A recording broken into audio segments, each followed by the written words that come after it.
Hello friends, आपका स्वागत है।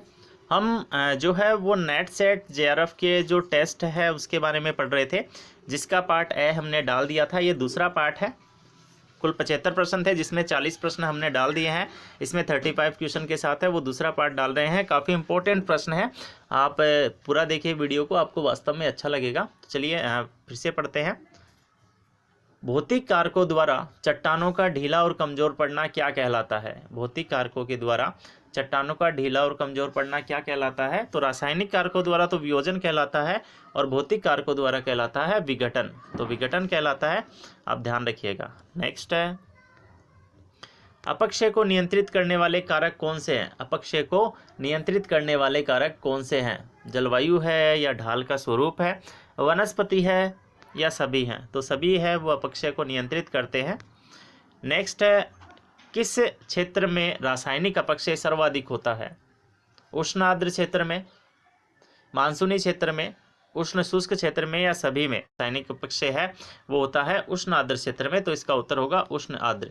नेक्स्ट है, कौन सा अपक्षय भौतिक कारक नहीं? कौन सा अपक्षय का भौतिक कारक नहीं है? आपको बताना है। अपक्षय का भौतिक कारक नहीं है सूर्यताप, जल, वायु और मानव। इसमें अपक्षय का जो भौतिक कारक नहीं है वो मानव नहीं है। मानव जो अपक्षय का है भौतिक कारकों के अंतर्गत शामिल नहीं होता, वो जैविक कारकों के अंतर्गत शामिल होता है। नेक्स्ट हमारा प्रश्न है, रासायनिक अपक्षय का उदाहरण है। आपको बताना है रासायनिक अपक्षय का कौन सा उदाहरण है? अपदलन, फ्लैकिंग, ओनियन अपक्षय, या जल योजन? तो इसमें जो है वो रासायनिक अपक्षय का उदाहरण है वो बताना है। तो जल योजन है वो रासायनिक अपक्षय का उदाहरण है, अन्य सभी जो है वो भौतिक अपक्षय के कारक हैं। नेक्स्ट है, लीचिंग से क्या तात्पर्य है? लीचिंग क्या होता है? लीचिंग क्या होता है फ्रेंड्स? जो तापमान, अधिक तापमान एवं आर्द्रता के कारण, यानी अधिक तापमान और अधिक वर्षा वाले स्थान पर जो उपजाऊ कण मिट्टी के या फिर जो लवणीय कण है वो बह जाते हैं, उसे लीचिंग या फिर अपक्षालन कहते हैं। तो लीचिंग और अपक्षालन के दोनों सही होंगे, तो इसका उत्तर होगा ए एवं ब। नेक्स्ट जो है वो है, जैविक पदार्थ, जैविक पदार्थों द्वारा सेलों का वियोजन कौन सा अपक्षय कहलाता है? जैविक पदार्थों द्वारा सेलों का वियोजन कौन सा अपक्षय कहलाता है? जैविक, रासायनिक, वियोजन, या फिर जैव रासायनिक? तो जैवों के द्वारा जो वियोजन कहलाता है वो जैव रासायनिक कहलाता है। नेक्स्ट है, कौन सी चट्टान ताप के कारण छोटे छोटे कणों में टूट जाती है? ग्रेफाइट, चूना पत्थर, विविध रंगों वाली, या सभी? तो अनेक रंगों की जो चट्टान है वो कलर को अलग अलग तरह से ऑब्जर्व करती है, जिसके कारण यह अनेक भागों में टूट जाती है। नेक्स्ट है, प्याज अपक्षय या अपदलन के लिए प्रसिद्ध गुंबद कहाँ है? प्याज अपक्षय या अपदलन के लिए प्रसिद्ध गुंबद कहाँ है? देहरादून, रांची, श्रीनगर, या अजमेर? तो प्रसिद्ध गुंबद है वो रांची के अंदर है, जो कि प्याज अपक्षय के लिए प्रसिद्ध है। नेक्स्ट है, किस भौतिक कारक के कारण चादरी विभाजन होता है? किस भौतिक कारक के कारण चादरी विभाजन होता है, ये आपको बताना है। तापमान, वर्षा, तुषार, या दाब मुक्ति? तो इसमें जो भौतिक कारक है वो होगा दाब मुक्ति। दाब मुक्ति की वजह से है वो चादरी विभाजन जो है वो होता है। नेक्स्ट है, किस चट्टान में कार्बोनेशन की क्रिया अधिक होती है?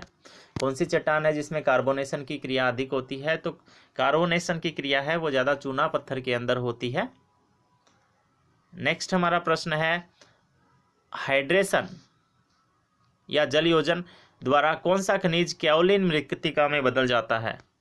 तो इसका उत्तर होगा जो है वो फेल्सपार एक ऐसा खनिज है। फेल्सपार एक ऐसा खनिज है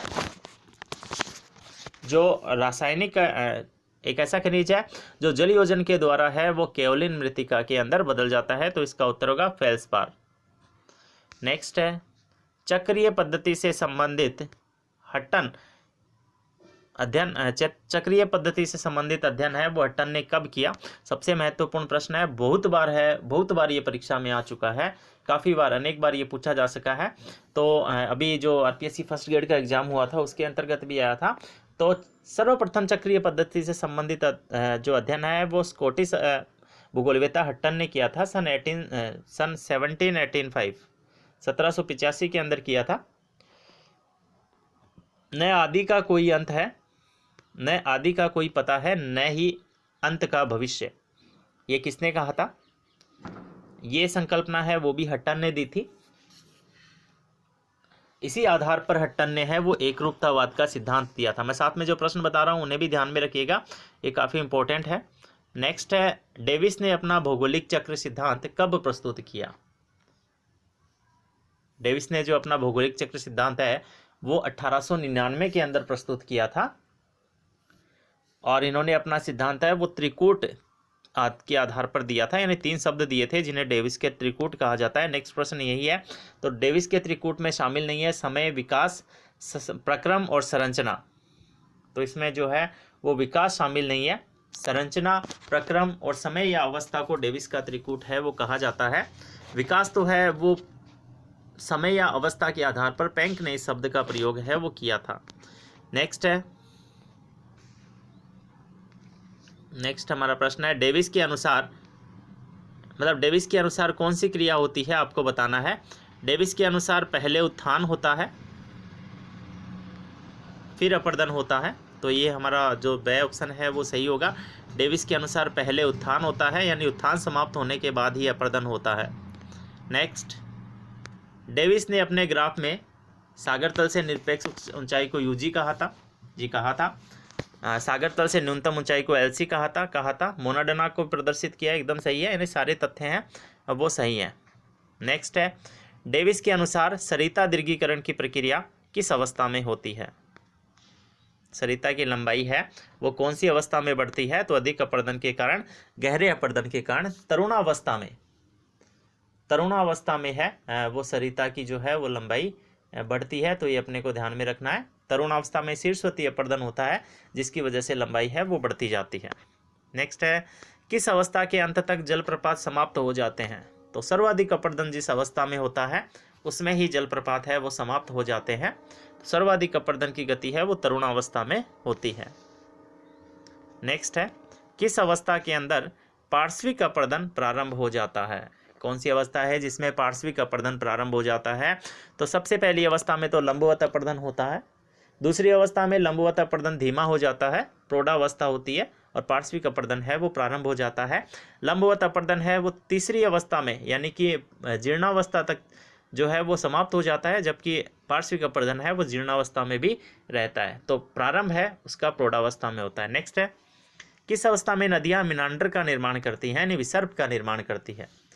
तो जब नदियाँ हैं वो अंत में एकदम धीमी गति की हो जाती है, उस समय निर्माण करती है, वो अवस्था होती है जीर्णावस्था, जिसमें विसर्प बनाती है। नेक्स्ट हमारा प्रश्न है, मोनाडनाक पहाड़ी कहाँ है? मोनाडनाक पहाड़ी है वो कहाँ है? इंग्लैंड में, रूस में, संयुक्त राज्य अमेरिका में या फ्रांस में? तो मोनाडनाक पहाड़ी है वो संयुक्त राज्य अमेरिका के अंदर है।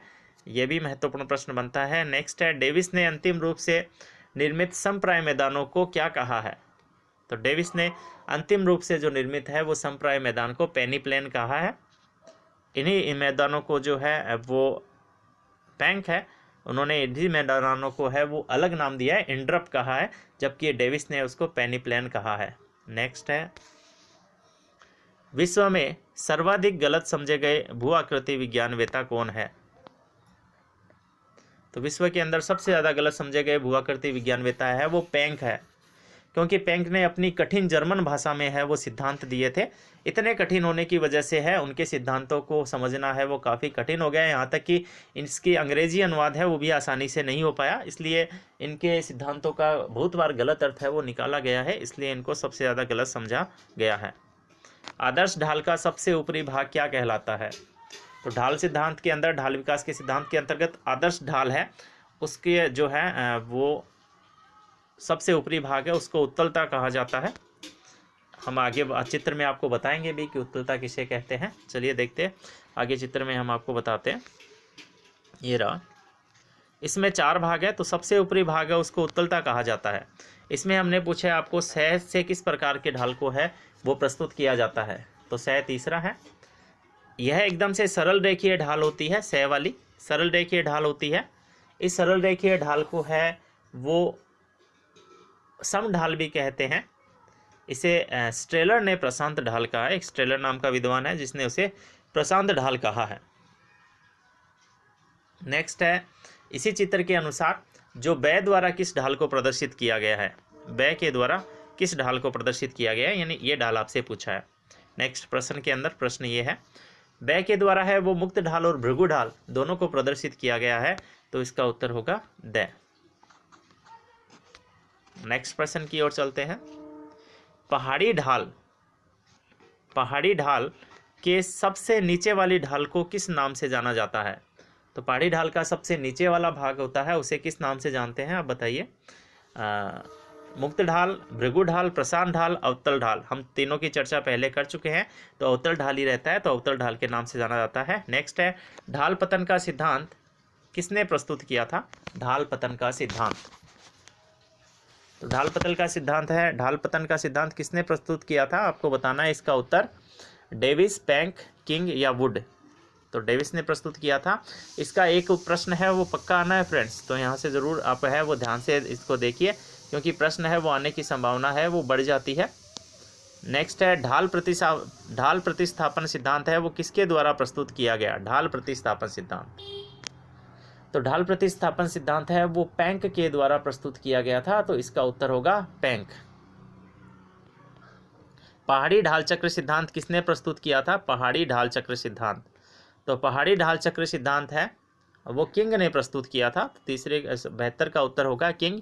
किंग के द्वारा ही पहाड़ी ढाल सिद्धांत है वो प्रस्तुत किया गया था।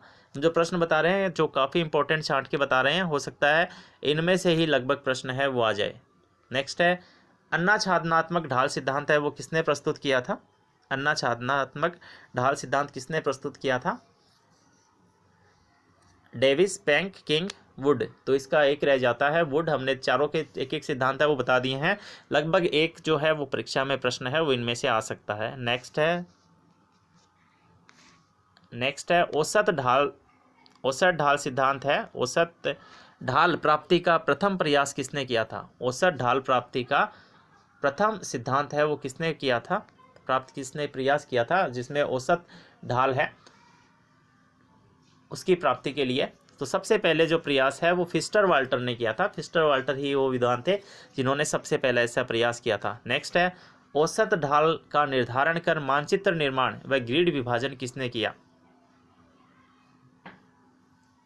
तो औसत ढाल निर्धारण का जो मानचित्रण कर ग्रिड जो विभाजन है वो किया था वेंटवर्थ ने। इसका उत्तर वेंटवर्थ होगा, ये अपने को ध्यान में रखना है, वेंटवर्थ है वो इसका उत्तर होगा। नेक्स्ट है, तो ये हमारा जो है मॉडल पेपर था पहला, जो कि जियोमोर्फोलॉजी से संबंधित था, जिसका पहला पार्ट है उसमें 40 क्वेश्चन है, जिसका लिंक है वो डिस्क्रिप्शन में दिया हुआ है। तो फ्रेंड्स, यदि आपको और कोई जानकारी चाहिए, हमारे यहाँ पर जो है चूरू के अंदर नेट का बैच है वो भी चल रहा है, ऑफलाइन बैच चल रहा है, जल्द ही ऑनलाइन है वो शुरू कर दिया जाएगा। जल्द ही ऐप पर जो है वो इसके नोट्स और टेस्ट सीरीज है वो डाल दी जाएगी। अन्य किसी जानकारी के लिए आप है वो हमें व्हाट्सअप कर सकते हैं। धन्यवाद।